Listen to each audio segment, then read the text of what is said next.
Assalamualaikum warahmatullahi wabarakatuh.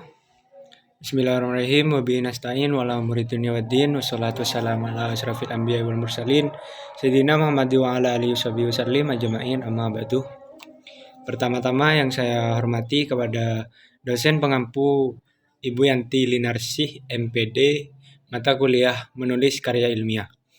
Di sini saya akan mempresentasikan makalah saya yang berjudul menulis sukses dalam berkomunikasi. Menulis adalah mengungkapkan gagasan, opini, dan ide dalam rangkaian kalimat.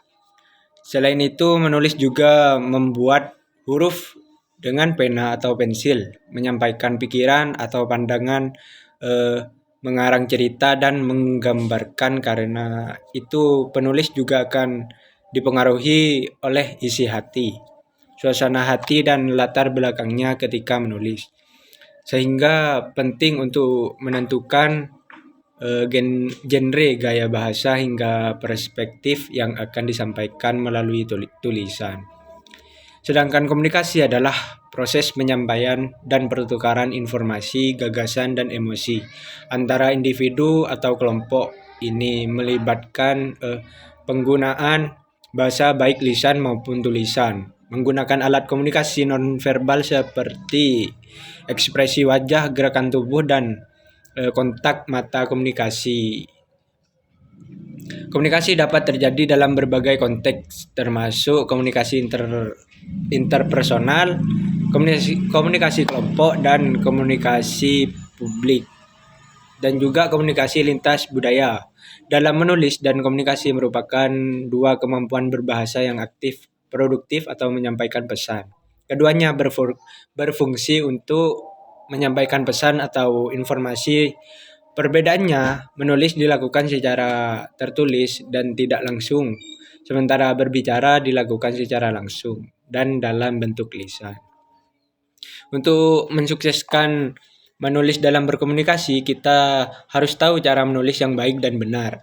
Yang pertama, kita harus memperhatikan pemakaian huruf yang baik dan benar, seperti pada huruf kapital, huruf miring, dan huruf tebal.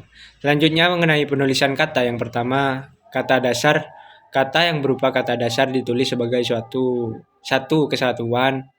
Misalnya novel itu sangat menarik. Novel itu sangat menarik. Selanjutnya kata turunan. Kata turunan yaitu imbuhan yang di dalamnya ada awalan, sisipan, dan akhiran. Ditulis serangkai dengan bentuk dasarnya. Misalnya berlari dan berlatih.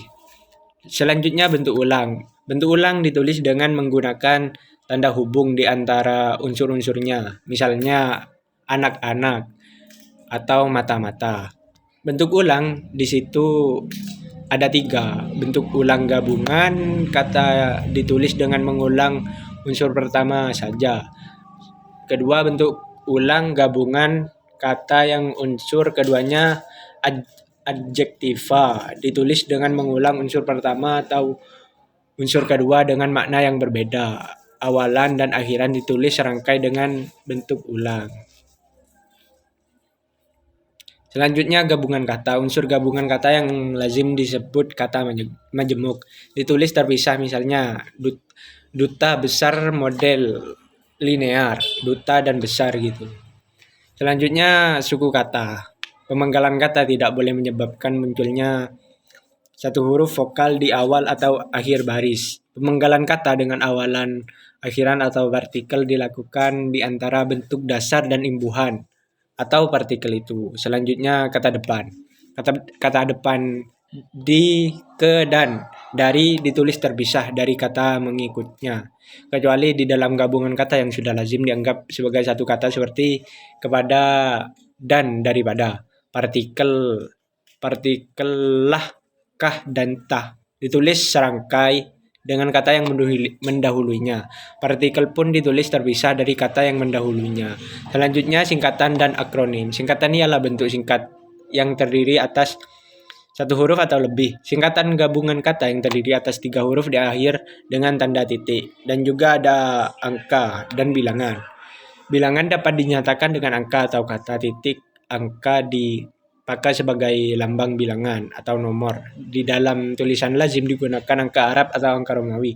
Bilangan dalam teks yang dapat dinyatakan dengan satu atau dua kata ditulis huruf kecuali jika di bilangan itu dipakai secara berurutan seperti dalam perincian atau paparan. Selanjutnya kata ganti ku, kau, mu, dan nya ditulis serangkai dengan kata yang mendahulunya. Dan juga ada kata si dan sang ditulis terpisah dari kata yang mengikutinya. Huruf awal si dan sang ditulis dengan huruf kapital jika kata-kata itu diperlakukan sebagai unsur nama diri.